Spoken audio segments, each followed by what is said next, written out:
আসসালামু আলাইকুম। আমরা লিনিয়ার অ্যালজেব্রা বা ফাউন্ডেশন ম্যাথের একঘাত বিশিষ্ট সমীকরণ জোট এই চ্যাপ্টারটা করতেছি। আজকে আমরা এই ম্যাথটা সলভ করব। লাস্ট লেকচারে আমি এই ধরনের ম্যাথ একটা সলভ করাইছি, আশা করি তোমরা সবাই করছো আর বুঝতে পারছো। এই ম্যাথগুলো কিন্তু খুবই গুরুত্বপূর্ণ, দেখো পরীক্ষায় কিন্তু অনেকবার আসে। এই ম্যাথটা মেজরদের 9 সাল 19 সালে আসছে, আর নন মেজরদের 20 সাল এবং 22 সালে আসছে। ঠিক আছে, এই ধরনের ম্যাথগুলো পরীক্ষায় প্রায়ই আসে। আচ্ছা ঠিক আছে, করি। আজকে আমরা এই সহজ ম্যাথটা করব, খুবই ইজি একটা ম্যাথ। আমরা জানি যে সমীকরণ দেওয়া থাকলে কি করতে হবে, ইচ্ছাধন আকার করতে হবে। ইচ্ছাধন আকার কি, লিডিং উপাদানের নিচের উপাদানগুলো জিরো করতে হবে। লিডিং উপাদান কত, এখানে এক্স, এখানে আমরা জিরো করব, এটা জিরো করব। তাহলে ফার্স্টটাকে লিখে নিই, x plus y plus z equal to 6, এখানে জিরো করব। খুবই সহজ, দেখো line two prime, line two থেকে লাইন ওয়ানটা জাস্ট বাদ দিলে হবে, কারণ এক্স মাইনাস এক্স সমান জিরো। তাহলে দিলাম জিরো। 2y থেকে ওয়াই বাদ দিলে পজিটিভ ওয়াই, 3z থেকে 2z, 10 মাইনাস 6 4। ঠিক সেমভাবে এবার লাইন থ্রি, এখানেও জিরো বানাতে হবে, এটাও খুব সহজ। লাইন থ্রি থেকে জাস্ট লাইন ওয়ান বিয়োগ করব। ঠিক আছে, তাহলে x minus x zero, 2y y, এখানে কি আছে ল্যামডা জেড মাইনাস জেড, তাহলে এখানে আমরা জেডটা কমন নিতে পারি, ল্যামডা মাইনাস ওয়ান। আর এখানে কি, এটা কিন্তু মিউ, বুঝছো, এটা কিন্তু মিউ, তাহলে মিউ মাইনাস 6। ঠিক আছে, আমার এখানে দুইটা শর্ত, সরি আমি ম্যাথটা পড়তেই ভুলে গেছি। ল্যামডা এবং মিউ এর এরূপ মান নির্ণয় করো যার জন্য সমীকরণ জোটের সমাধান না থাকা একাধিক সমাধান আর একক সমাধান। ঠিক আছে, মানে দুইটা শর্ত, ল্যামডা আর মিউ। আচ্ছা ঠিক আছে, তাহলে এতটুকু পর্যন্ত হইলো। ইচ্ছাধন আকার এখনও শেষ হয়নি, কারণ কি এই উপাদানটাকেও জিরো করতে হবে, কারণ লিডিং উপাদান এখন ওয়াই। তো এটাও খুবই সহজ, খুবই সহজ ক্যালকুলেশন। তাহলে x plus y plus z equal to 6, এখানে zero plus y plus 2z equal to 4, এটা জিরোই রাখি। এখানে কি করব, এই উপাদান জিরো, তাহলে দেখো লাইন থ্রি থেকে লাইন থ্রিতে লাইন থ্রি থেকে লাইন টু বাদ দিলে হচ্ছে, কারণ ওয়াই মাইনাস ওয়াই জিরো, ব্যাস, তাহলে জিরো। এখানে কি আছে, জেড ল্যামডা মাইনাস ওয়ান বিয়োগ 2z, তাহলে কি হয়, Z lambda minus Z minus 2z, তাই তো। তাহলে জেড ল্যামডা মাইনাস 3z, খুবই সহজ। তাহলে আমরা এখানে জেডটা কমন নিতে পারি, জেড কমন নিলে কি থাকে, জেড ল্যামডা মাইনাস 3 সমান মিউ মাইনাস 6 মাইনাস 4, তাহলে মিউ মাইনাস 10।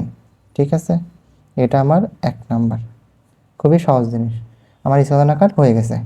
আচ্ছা, এবার আমার ম্যাথে কি বলছে, সমাধান না থাকা একাধিক সমাধান থাকে, একক সমাধান থাকে। আচ্ছা, সমাধান কখন থাকে না, আমরা জানি যদি অসঙ্গত আকার হয় তাহলে সমাধান থাকে না, অর্থাৎ জিরো ইকুয়াল টু সামথিং হলে পরেই অসঙ্গত আকার হয়। ওই যে বলছি জিরো সমান সামথিং। তাহলে এবার খেয়াল করো কি করলে এখানে জিরো সমান সামথিং আসবে। দেখো আমি এখানে ল্যামডার পরিবর্তে যদি থ্রি বসাই, তাহলে কিন্তু এই পুরো সমীকরণটা জিরো হয়ে যাচ্ছে। ব্যাস, শুধু কি এইটুকু না, কারণ কি এখানে দুইটা শর্ত আগেই বলছি, ল্যামডা আর মিউ। দেখো জিরো সমান জিরো হলে কিন্তু হবে না, আমরা করছি না ম্যাথ আগে, ওই যে বলছি না ফার্স্ট লেকচারেও বলছি, জিরো সমান জিরো হলে কিন্তু হবে না। তাহলে শর্ত কি, lambda not equal two three, sorry lambda equal two three এবং মিউ নট ইকুয়াল টু 10। ঠিক আছে, কারণ যদি ল্যামডা সমান থ্রি বসায় জিরো হচ্ছে, এবং মিউ সমান যদি 10 কখনোই না হয়, অর্থাৎ মিউ নট ইকুয়াল টু 10 যদি বসাই, তাহলে কখনোই এখানে জিরো আসবে না, কারণ 11 12 যা ইচ্ছা হতে পারে, ওটাতে সমস্যা নেই। এজন্য শর্তটা এইভাবে দিতে হবে, বুঝছো। অর্থাৎ মনে রাখবা আমার এই যে জিরো সমান জিরো কখনোই যেন না হয়, এই জন্য শর্তটা দুইটা এভাবেই লিখতে হবে। তাহলে ফার্স্টটাকে লিখে নিই, কি আমরা জানি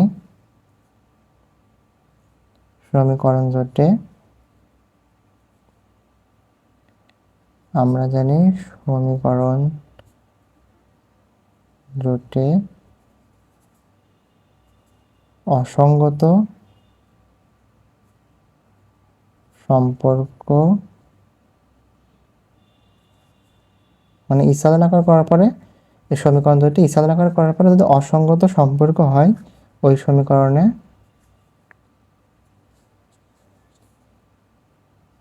সমীকরণের সমাধান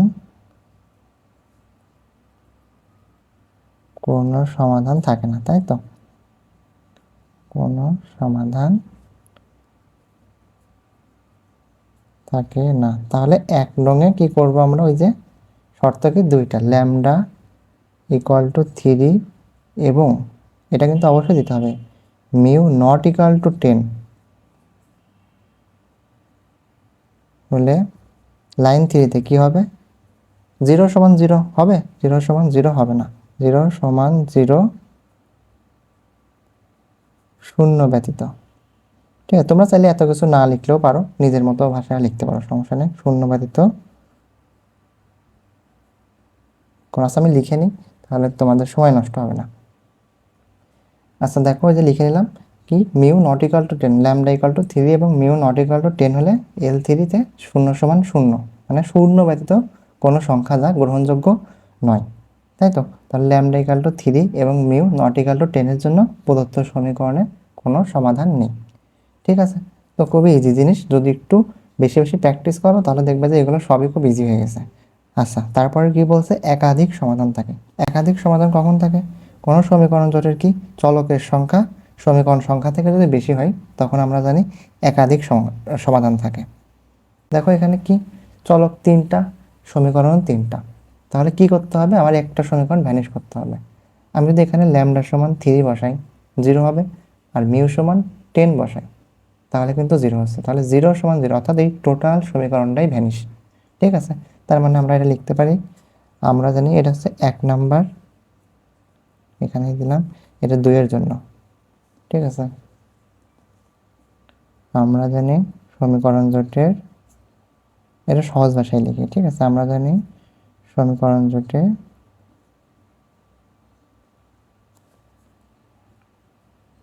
চলক সংখ্যা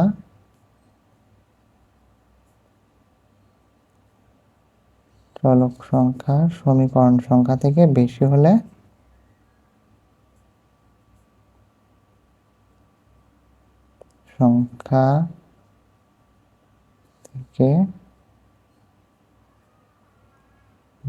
একাধিক সমাধান থাকবে। একাধিক সমাধান থাকবে। তাহলে কি হচ্ছে? তাহলে 1 নংয়ে ল্যামডা সমান 3 এবং মিউ সমান 10 হলে একাধিক সমাধান বিদ্যমান। ঠিক আছে, সহজ ভাষায় লিখে দিলাম একাধিক। এটা এত কঠিন করে না লিখলেও হতো, তোমরা সহজ ভাষায় লিখে নিও, একাধিক সমাধান বিদ্যমান। মেন কথা আছে, মেন কথা কি, তোমার মূল কনসেপ্টটা বুঝতে হবে। ঠিক আছে, মানে এই যে একাধিক সমাধান, একক সমাধান, কোনো সমাধান নেই, মানে এই কনসেপ্টটা বুঝলে পারে তুমি তোমার মতো করে অবশ্যই লিখতে পারবা। ঠিক আছে, তাহলে ল্যামডা সমান 3 আর মিউ সমান 10 এর জন্য একাধিক সমাধান বিদ্যমান। আচ্ছা, তারপরে কি বলছে? একক সমাধান থাকে। একক সমাধান কখন থাকে? যদি সমীকরণের চলক সংখ্যা আর সমীকরণ সংখ্যা সমান হয়, তাহলে একক সমাধান বিদ্যমান থাকে, তাই তো? তাহলে দেখো এখানে কি করলে পারে, চলক সংখ্যা সমীকরণ সংখ্যা সমান থাকবে। এখানে চলক কয়টা আছে? 1টা 2টা 3টা, সমীকরণও 3টা আছে। তার মানে যেভাবে হোক আমার সমীকরণগুলো সেভ করতে হবে। দেখো এখানে ল্যামডার পরিবর্তে যদি আমি নট ইকুয়াল টু 3 দিই, মানে সরি, যদি 3 দিই তাহলে তো 0 হয়ে যাচ্ছে, তো 0 হলে তো সমীকরণটা চলে যাচ্ছে। তার মানে কি করতে হবে? Lambda not equal two 3। বুঝছো, এখানে মিউ এর মান যা ইচ্ছা হোক, এখানে মিউ এর উপরে কোনো কিছু ডিপেন্ড করতেছে না, মিউ এর মান যা ইচ্ছা হতে পারে, কিন্তু ল্যামডার মান কখনোই 3 হতে পারবে না। ঠিক আছে, 3 হলে পারে কি 0 হয়ে যাচ্ছে, অর্থাৎ সমীকরণটা চলে যাচ্ছে, আমার শর্ত মানতেছে না। তার মানে এখানে লিখতে পারবা যে ল্যামডা নট ইকুয়াল টু 3 এর জন্য একক সমাধান থাকবে। ঠিক আছে, আশা করি বুঝছো। এই যে দেখো লিখে নিলাম, আমরা জানি চলক সংখ্যা সমীকরণ সংখ্যা সমান হলে উহার একক সমাধান থাকবে, অর্থাৎ ল্যামডা নট ইকুয়াল টু 3 এর জন্য প্রদত্ত সমীকরণ জোটের একক সমাধান থাকে। ঠিক আছে, তো এইভাবে সহজ ভাষায় লিখে দিতে পারো। আচ্ছা, আশা করি বুঝতে পারছো, খুবই সহজ একটা ম্যাথ ছিল, ক্যালকুলেশনও খুব ইজি ছিল। ঠিক আছে, এবার আমরা অন্য একটা ম্যাথ করি। ঠিক আছে, দেখো এবার এই ম্যাথটা সলভ করি। এই ম্যাথটাও খুবই গুরুত্বপূর্ণ। দেখো 2000 সাল, 3, 10, 13 সালে মেজরদের আর নন মেজরদের 14 সাল এবং 21 সালে আসছে। আমি বলছি এই ধরনের ম্যাথগুলো খুবই গুরুত্বপূর্ণ। ঠিক আছে, আচ্ছা যে লিখে নিলাম, দেয়া আছে এত, এটা সাজায় লিখলাম। ঠিক আছে, যেন এরকম ইচ্ছাধন আকার করতে সুবিধা হবে। আচ্ছা, তাহলে ইসালন আকার আগে করি। লিডিং উপাদান এক্স, এর নিচে আমরা 0 বানাবো। তাহলে বানাই, কি আছে, x plus y plus lambda z equal to 1, তাই তো? এখানে 0 বানাবো। তাহলে আমি কী করতে পারি, লাইন 2, দেখো লাইন 2 থেকে লাইন 1 জাস্ট বিয়োগ করলেই 0 হয়ে যাচ্ছে, তাই তো? আমার জাস্ট নিচে 0 বানাতে হবে, অন্যদিকে যা হয় হোক। তাহলে এখানে 0 হবে। আচ্ছা, আগে লিখে নিই। আর একটা কি, লাইন 3 প্রাইম, দেখো লাইন 3তে কি আছে, ল্যামডা এক্স। তাহলে এই ল্যামডাটা এর সাথে গুণ করলেই কিন্তু 0 হয়ে যাচ্ছে, কারণ lambda x minus lambda x. তাহলে লাইন 3 মাইনাস এই যে ল্যামডাটা গুণ করব লাইন 1-এর সাথে, ব্যাস, তাহলেই 0 হয়ে গেল। আচ্ছা, তাহলে এখানে 0, line 2 minus line 1, lambda y minus y, ঠিক আছে? তাহলে এখানে কি করা যায়, ওয়াই কমন নেওয়া যায়, প্লাস ওয়াই কমন নিলে ল্যামডা মাইনাস 1, সিম্পল। এখানে কি হয়, জেড মাইনাস ল্যামডা জেড, ঠিক আছে? আচ্ছা দেখো, এখানে জেড মাইনাস ল্যামডা জেড, এখানে আমরা মাইনাস জেডটা কমন নেব। কেন, দেখো ল্যামডা মাইনাস 1 আসে, ঠিক আছে? কারণ এখানেও ল্যামডা মাইনাস 1, আমরা ল্যামডা মাইনাস 1 বানানোর জন্যই মূলত মাইনাস জেডটা কমন দিলাম, বুঝছো? তাহলে মাইনাস ল্যামডা মাইনাস 1, এখানে জেড সমান 1 মাইনাস 1 করলে তো 0। আচ্ছা, এখানে তো অবশ্যই 0 হবে। এখানে কি হয়, ওয়াই মাইনাস এই যে ল্যামডা গুণ হবে লাইন 1-এর সাথে, তাহলে ওয়াই মাইনাস ল্যামডা ওয়াই, তাই তো? তাহলে এখানে আমার এই ল্যামডা মাইনাস 1 বানাইতে হবে, তাহলে মাইনাস ওয়াইটা কমন নিতে পারি। তাহলে দেখো, এই যে ল্যামডা মাইনাস ওয়াই, তাহলে মাইনাস ল্যামডা মাইনাস 1 আর এখানে ওয়াই, ঠিক আছে? দেখো তিনটাই সেম হইল। আচ্ছা, এবার এখানে কি হচ্ছে, জেড মাইনাস এই ল্যামডা গুণ হবে ল্যামডা স্কোয়ার জেড, ঠিক আছে? Z minus lambda square Z, এখানে মাইনাস জেডটা কমন নেই, ল্যামডা স্কোয়ার মাইনাস 1, ঠিক আছে? ল্যামডা স্কোয়ার মাইনাস 1, দেখো মাইনাস এত, হ্যাঁ ঠিক আছে। তাহলে মাইনাস ল্যামডা স্কোয়ার মাইনাস 1, এখানে জেড সমান 1 মাইনাস ল্যামডা, তাহলে এখানে 1 মাইনাস ল্যামডা হবে, ঠিক আছে? আচ্ছা, আশা করি বুঝতে পারছো, সিম্পল ক্যালকুলেশন। জাস্ট এদিকে খেয়াল রাখবা যে এখানে ল্যামডা মাইনাস 1, এখানেও সেম, আর এখানে জাস্ট মাইনাস জেডটা কমন নিছে। আচ্ছা, আমার কিন্তু ইসাদন আকার এখনও হয়নি, কেন? কারণ এই যে এখানে 0 বানাইতে হবে, এই যে লিডিং উপাদানের নিচে 0 বানাইতে হবে। একটু খেয়াল করে দেখো, এখানেও, এখানে plus y into lambda minus 1, এখানে জাস্ট মাইনাস, তাহলে এই দুইটা যদি যোগ করে দিই তাহলেই কিন্তু আমার হয়ে যাচ্ছে। আচ্ছা, তাহলে ফার্স্টে যা আছে তাই লিখলাম, x plus y plus lambda z equal to 1, 0 plus y lambda minus 1 minus lambda minus 1 z equal to 0। Line 3 prime, line 3 plus line 2 করব জাস্ট, ঠিক আছে? এতটুকু করলেই হয়ে যাবে। 0, এখানেও হয়ে যাবে 0, প্লাস মাইনাস ম্যাটার করে না। এবার দেখো, এখানে ভালো করে বুঝবা, এখানে ক্যালকুলেশন আছে। আমরা এই যে লাইন 3-র সাথে লাইন 2টা যোগ করতেছি, লাইন 3-তে কি আছে, এইটা আছে, দেখো জেড যোগ করব, কিন্তু এখানে আছে কি মাইনাস, তাহলে প্লাস মাইনাসে মাইনাস, ওকে, ল্যামডা মাইনাস 1 জেড, ঠিক আছে? এইটুকু তো হয়, লাইন 3 প্লাস লাইন 2, ঠিক আছে? এবার আমরা জাস্ট ক্যালকুলেশন করি, দেখো মাইনাস জেড আর এই যে ল্যামডা স্কোয়ার, আচ্ছা এখানে করি, তাহলে minus Z lambda square minus আর এই যে মাইনাস, তাহলে কী হবে, অবশ্যই প্লাস হবে জেড, ঠিক সেমভাবে মাইনাস জেড ল্যামডা, আর এই মাইনাস আর মাইনাসে প্লাস, প্লাস জেড, ঠিক আছে? ইজি জিনিস। আচ্ছা, তাহলে এখানে আমরা মাইনাস জেডটা কমন নিই, মাইনাস জেড কমন নিলে কি থাকে, দেখো lambda square plus lambda minus 1, ঠিক আছে? আচ্ছা, জাস্ট মাইনাস জেডটা এখানে কমন নিছি, সিম্পল জিনিস। তাহলে এখানে মাইনাস জেড থাক, এখানে কি থাকে, lambda square plus lambda minus 2, ঠিক আছে? তাহলে মাইনাস জেডটা এখানে থাক, আমরা এখানে কমন নিতে পারি, সরি মানে মিডল টার্ম করতে পারি, lambda square plus 2 lambda minus lambda minus 2, তাহলে এখানে কি থাকে, ল্যামডা কমন নিলে ল্যামডা প্লাস 2 মাইনাস 1 কমন নিলে ল্যামডা প্লাস 2, ঠিক আছে? ইজি জিনিস। আচ্ছা, তাহলে লাস্টে আমরা লিখতে পারি ল্যামডা প্লাস 2 আর ল্যামডা -1। আচ্ছা, তো এই জিনিসটা এখানে এবার লিখে দিই, -z ল্যামডা +2 ল্যামডা -1 আর এই যে জেড। এখানে কি ছিল, L3 + L2, তো 1 - ল্যামডা +0, তাহলে 1 - ল্যামডা। ঠিক আছে, এটা আমার 1 নাম্বার সমীকরণ। ব্যাস হয়ে গেল, আমার ইচ্ছাধনাকার হয়ে গেছে। এখন আমার কি দেওয়া আছে, শর্ত কি, অনন্য সমাধান থাকে, অনন্য বা একক সমাধান থাকে, তাই তো। আর একক সমাধান কখন থাকে, যখন কোনো সমীকরণের এই যে চলক সংখ্যা আর সমীকরণ সংখ্যা সমান হয়, তখন একক সমাধান থাকে। এখানে সমীকরণ সংখ্যা 3টা, চলক সংখ্যা কয়টা আছে, 1টা 2টা 3টা। তাহলে আমার এমনভাবে করতে হবে যেন কোনোভাবেই এই সমীকরণটা চলে না যায়, তাই তো, কারণ চলক সংখ্যা অলরেডি 3টা আছে। তাহলে আগে লিখি 1 নংয়ে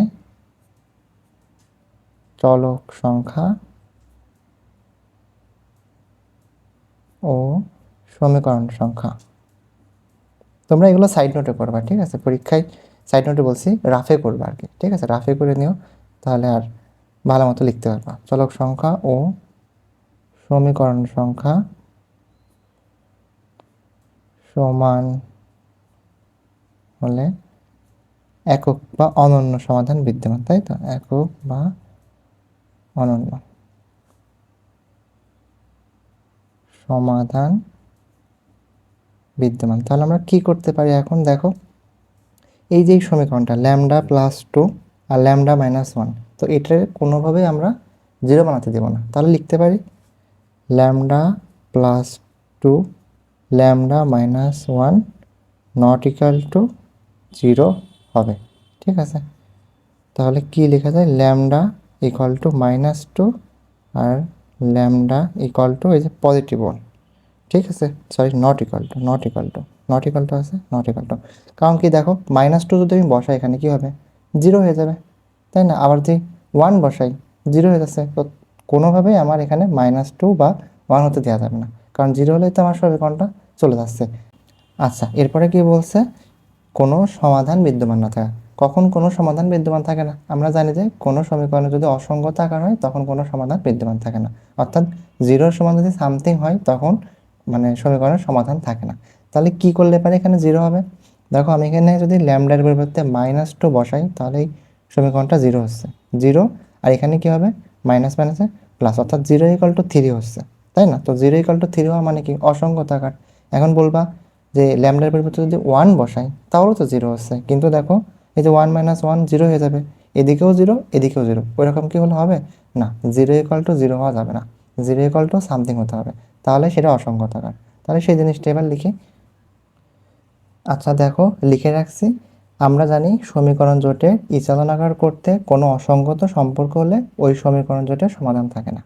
যদি ল্যামডা ইকাল টু -2 হয়, ওই যে বললাম ল্যামডা ইকাল টু -2 হয়, তবে 1-এর L3 সমান কি, মানে L3 লাইন 3তে 0 = 3 হবে, যা অবশ্যই অসম্ভব। সুতরাং ল্যামডা ইকাল টু -2 এর জন্য প্রদত্ত সমীকরণ জোটের কোনো সমাধান নেই। ঠিক আছে, আমি আগেই বলছি, তোমরা চাইলে তোমাদের নিজেদের ভাষা ব্যবহার করে লিখতে পারো। আচ্ছা ঠিক আছে, আশা করি বুঝতে পারছো। দেখো 3 নাম্বারটাও লিখে রাখছি, কারণ এত সময় তো তোমরা আসলে বুঝে গেছো যে কীভাবে আসলে হচ্ছে। আচ্ছা, তাহলে কি, সমীকরণ জোটের ইচালন আকারে, অর্থাৎ 1 নংয়ে চলক সংখ্যা সমীকরণ সংখ্যার চেয়ে বেশি হলে একাধিক সমাধান থাকবে, আমরা জানি। তাহলে দেখো ল্যামডা ইকাল টু যদি 1 বসাও, তাহলে দেখবা 0 = 0 হবে, ঠিক আছে, 0 = 0 অর্থাৎ ওই সমীকরণটা চলে যাবে, তাহলে কি হবে, চলক সংখ্যাটা সমীকরণ সংখ্যা থেকে বেশি হবে। তাহলে এই ক্ষেত্রে সমীকরণ জোটে 3টি চলকের 2টি সমীকরণ হয়, ওই যে বললাম ওই সমীকরণটা ভ্যানিশ হয়ে যাবে, তখন 3টা চলক থাকতেছে আর 2টা সমীকরণ থাকতেছে। সুতরাং ল্যামডা ইকাল টু 1 এর জন্য প্রদত্ত সমীকরণ জোটের একাধিক সমাধান থাকবে। ঠিক আছে, আশা করি তোমরা বুঝতে পারছো। খুবই সহজ জিনিস, যদি একটু বুঝে বুঝে করো, তোমরা বাসায় একটু বেশি বেশি প্র্যাকটিস করবা, তাহলে দেখবা যে খুব ইজি এই ম্যাথগুলো। আর এই ম্যাথগুলো কিন্তু ম্যাক্সিমাম টাইমেই পরীক্ষায় আসে, দেখতেছো তো, আমি তো লিখেই দিই কোন ম্যাথ কত সালে আসছে। বাসায় একটু বেশি বেশি প্র্যাকটিস করতে হবে। আর এই ভাষাগুলো তোমরা নিজেদের মতো লিখতে পারো, তবে এমনভাবে লিখবে যেন টিচার বুঝতে পারে, যে স্যার খাতা দেখবে সে যেন বুঝতে পারে। সবাই ভালো থাকো, সুস্থ থাকো, আসসালামু আলাইকুম।